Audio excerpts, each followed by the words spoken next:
Amados irmãos, queridas irmãs, a palavra de Deus hoje dirigida a nós é algo de muito especial. Nos trata da transfiguração.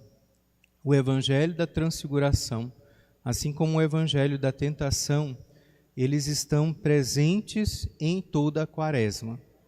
Nós sempre iremos ter no primeiro domingo, sempre teremos no primeiro domingo esse evangelho, o evangelho da tentação, como nós vimos na semana passada, e o evangelho de hoje, o evangelho da transfiguração, né? Sempre. De forma bem prática, hoje nós temos duas imagens, duas cenas, e nós temos um ensinamento. A transfiguração de Jesus, nesse momento, aquilo que nós ouvimos, ela nos fala dessa transfiguração da glória, nos mostra a glória de Jesus. É interessante perceber que é a partir do momento da transfiguração, que nós vemos em um outro evangelho, que Jesus toma a iniciativa de ir para Jerusalém, para que lá aconteça uma outra cena e que nós poderíamos chamar também de uma outra transfiguração. Quando nós fazemos a Via Sacra, né, nós lemos um texto do profeta Isaías que diz: ele estava tão transfigurado, ou desfigurado, que não parecia um homem. Devido aos tantos martírios, aos tantos flagelos que Jesus passou no momento da flagelação e que a caminho da cruz, né, até chegar o momento da sua morte, transfigurado que não se conseguia perceber a figura humana atrás, né, de Jesus, atrás daquele momento, atrás de tudo aquilo que estava acontecendo. Jesus perde a sua figura humana e passa agora a ter uma figura sofredora, os pés da cruz. E aqui Jesus perde também a sua figura humana e passa a ter uma figura de glória. É uma antecipação da glória, é uma antecipação do céu, é uma antecipação do paraíso, de tudo aquilo que nós iremos viver depois que passarmos por esta terra. Essas duas cenas, elas são até um pouco idênticas. Nós temos o mesmo número de pessoas na cena, o mesmo ambiente, entre aspas, né? Mas é uma realidade assim muito, mas muito parecida. Você pode fazer uma comparação, como nós iremos fazer agora. A transfiguração acontece no Monte Tabor. Jesus, na sua morte, também morre, né, no alto de um monte, né, chamado Calvário, o local chamado Calvário, o lugar da caveira.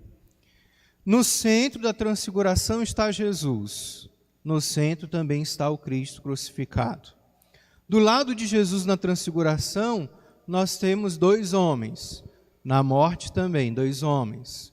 Os dois homens de um é Moisés e Elias, que representam toda a palavra de Deus, né? Moisés representa a Torá, que são os primeiros livros da Bíblia, os livros da lei, a criação, a origem, tudo mais. E Elias representa os profetas, a segunda parte mais importante, né, da Bíblia. E depois, lá na cruz, nós temos dois ladrões. E é claro que não tem uma comparação entre um e outro, né, mas o número aí, muito parecido. Está realmente em paralelo. Abaixo, observando as duas transfigurações, na primeira, na glória, nós temos Pedro, Tiago e João. Pedro, coordenador, será transformado em coordenador da igreja, né? Tu és Pedro, e sobre essa pedra eu edificarei a minha igreja, né? E nós temos João, simples, menino, vocês sabem, né, disso, muito jovem naquela época, não tinha lá essas coisas de muito entendimento sobre aquilo que estava acontecendo. E da mesma forma, observando também o momento da morte de Jesus, está ali três pessoas. João permanece, o evangelista, também, sem entender muito, no silêncio, né, do seu coração, e se substitui os dois outros apóstolos, muito corajosos por sinal, né? Pedro significa pedra e André significa o homem, né? A palavra André, o homem, o macho, o varão, né? Que nesse momento é substituído por duas mulheres. Maria, mãe de Jesus, uma viúva, já não era muito considerada pela sociedade, ainda mais agora que estava perdendo o filho, e Maria Madalena, que por muitos foi considerada, né, como uma prostituta, né, convertida, e tem toda a história aí que nós sabemos de Maria Madalena. Então, as duas transfigurações estão aí, em paralelo. Uma na glória e a outra na cruz. Jesus passou pelas duas. O primeiro questionamento que essa visão que nós trouxemos hoje é o mesmo questionamento da semana passada, quando nós nos perguntamos se Jesus passou pelas duas coisas, pela glória, pela cruz, por que nós só queremos a glória? Por que muitas vezes sai de nossa boca as mesmas palavras de Pedro para as situações maravilhosas que nós vivemos? É bom estarmos aqui. Vamos fazer 3 tendas, uma para ti, outra para Moisés e outra para Elias. A tenda, né, não é só um sinal de descanso, é um sinal do reconhecimento da divindade. A tenda foi muitas vezes o templo aonde se colocou, onde se guardou a Arca da Aliança, até a construção do Templo de Salomão. Então a tenda representa ali o reconhecimento da divindade, onde a divindade deve habitar, mas ao mesmo tempo é sinal do comodismo, né? Aquele sinal, né, daquele conforto, né, daquela situação do qual nós vivemos, que é muito boa, que é maravilhosa, que é ótima. Nós reconhecemos, e por isso que a gente diz, como Pedro, é bom estarmos aqui, mas que depois o convite de Deus e o convite de Jesus ultrapassa, né, a construção das tendas, porque o convite de Deus é este é meu filho amado, escutai o que ele diz, escutai o que ele diz, né? Escutai o que ele diz.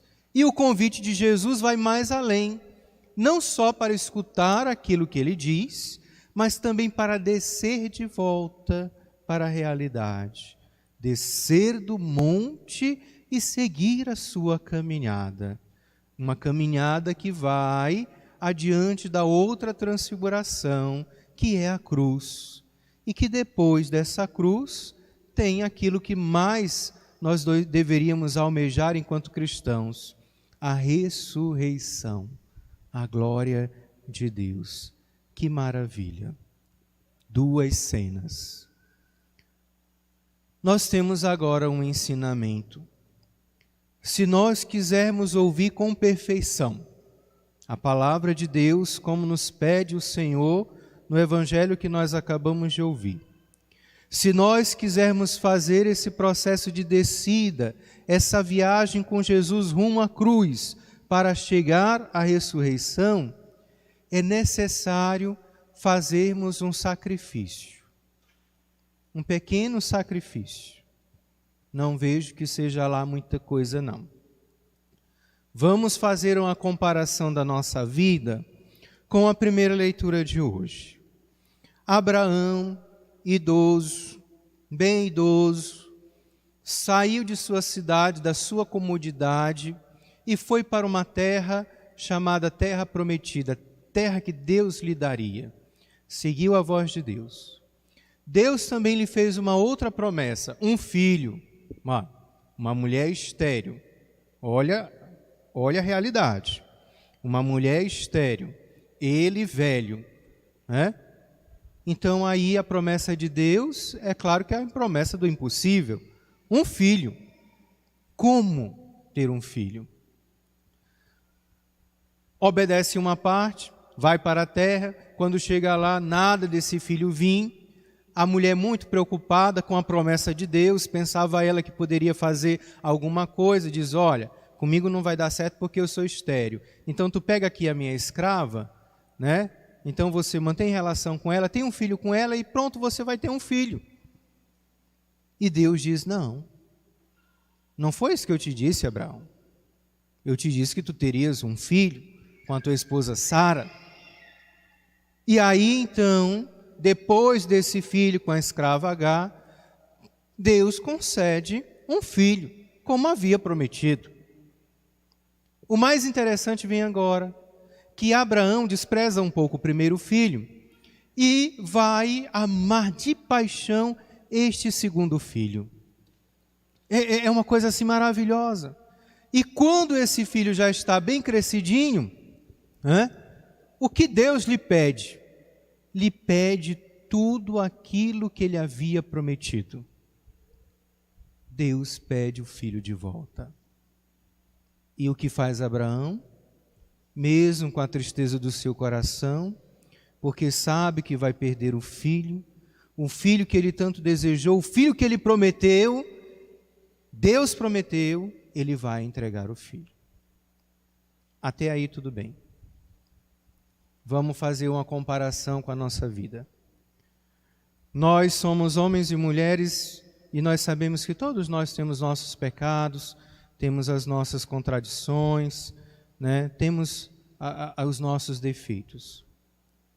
No entanto, para que possamos realmente ouvir a voz do Senhor e segui-lo no caminho da cruz para chegar à glória da ressurreição, nós precisamos, pelo caminho, ir sacrificando alguns pecados. Olha que eu não disse que nós deveríamos sacrificar a nós mesmos, mas sacrificar alguns pecados. E aí eu vou ser mais enfático. Sacrificar alguns pecados que nós muitas vezes botamos na boca e dizemos assim, pecados de estimação. Não sei se vocês já ouviram essa palavra. Os pecados de estimação são aqueles pecados que, entre aspas, né, nós pensamos que nunca poderemos nos livrar deles. E isto porque colocaram no nosso coração e na nossa mente a síndrome de Gabriela. Já ouviram falar, psicólogo já ouviu falar da síndrome de Gabriela. Eu nasci assim, eu vivi assim, vou morrer assim, como diz a música, né? Aí eu sou Gabriela, né? Assim que canta a música, desse jeito. Nós não somos Gabriela. Nós não temos ou não deveríamos ter pecado de estimação. Não podemos ter pecado de estimação. Deveria ser até um mal para cada um de nós dizer que nós temos pecado de estimação. Porque quando você diz, eu tenho um bichinho de estimação, eu amo aquele bichinho. Então se você diz, eu tenho um pecado de estimação, você ama o pecado. Você cuida do pecado. Você alimenta o pecado. Mas só que ao contrário do bichinho de estimação, que você bota na corrente, bota dentro da casinha, você doma, né? Você faz tudo por ele, mas ele está sob o seu domínio, com o pecado é diferente. O pecado, quando ele é estimado, quando ele é amado, quando você não consegue, né, entre aspas, fazer esse caminho para destruir esse pecado, é este pecado que te coloca na corrente. E ao invés de você dominar o pecado, é o pecado que te domina. O que fazer para solucionar esse problema, padre? É porque eu vejo como um problema, né? Um problema. Todo mundo tem um pecadinho que realmente pensa que não pode, mas pode. A primeira das coisas a fazer seria realmente reconhecer esses pecados, e fazer uma boa confissão. Uma boa confissão. Realmente arrependido desse pecado que você carrega, né, para a sua vida e que você pensa que ele não pode ser exterminado da sua vida. Pode sim, pode. E o segundo queridos irmãos, queridas irmãs, está aqui. Ouvir a voz de Deus, ouvir a palavra de Deus, ouvir o que o Senhor diz, ouvir o que o Senhor tem a colocar para cada um de nós. A terceira coisa mais importante a fazer é a oferta total de sua vida. Eu estava lendo ontem um livro que fala, que liga espiritualmente as partes da missa à nossa vida. Muito interessante, vocês tiverem oportunidade, né? A missa e sua espiritualidade, muito lindo, muito bonito. Não, a missa e a vida interior, perdão. Muito bonito mesmo o livro. E ele vai dizer, o autor vai dizer, que o momento do ofertório, ele é o momento da entrega total. Tu vês a hóstia, essa hóstia que o padre vai levantar, essa hóstia que vai ser ofertada, essa hóstia que vai ser comungada, depois como o corpo de Cristo, ela é toda a nossa vida.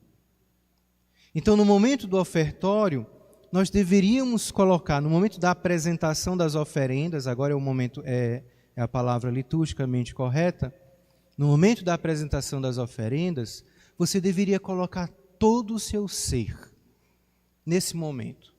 No momento do canto, no momento que as pessoas passam fazendo, né, a coleta, todo ser. Mas, uma observação importante, nesse momento nós temos duas atitudes que revelam que nós não estamos entregando nada para Deus. A primeira é que muitos de nós, né, quando está cantando, que está passando a sacolinha, fecha os olhinhos, fingindo que está rezando, para não olhar a sacolinha passar. Para não ter que meter a mão no bolso e fazer ali a sua oferta material. E outros muito preocupados com a oferta, mas muito preocupados mesmo. Na hora que começa o canto, é a hora que vai abrir o celular, é a hora que vai abrir a bolsa, é a hora que vai meter a mão no short, a mão na calça, para poder tirar o dinheiro, e aí desengonça para cá, desengonça para lá, até a sacolinha passar, para fazer a sua oferta. Nas duas atitudes, não fez a coisa correta. Se você vem para a missa, você já traz a sua oferta separada. Se você vem para a celebração, você já deixa aquilo reservado. Porque nesse momento, é o momento de colocar não só esse valor material, mas é o momento de, acima de tudo, entrar em comunhão com Deus e dizer: Senhor, toma a minha vida. Senhor, toma a minha família. Senhor, toma esse pecado que me faz mal. Livra-me desse pecado e me dá força para poder eu ser liberto desse pecado que não me ajuda a contemplar verdadeiramente a Tua glória. Peçamos ao Senhor nosso Deus que nos dê essa força, que nos dê essa coragem, que nos dê essa sabedoria. Porque Deus confia em nós, Deus acredita em nós, Deus sabe que nós somos capazes de ser bons, muito bons, porque Ele é bondade, Ele é bom. Louvado seja o nosso Senhor Jesus Cristo. Para sempre seja louvado.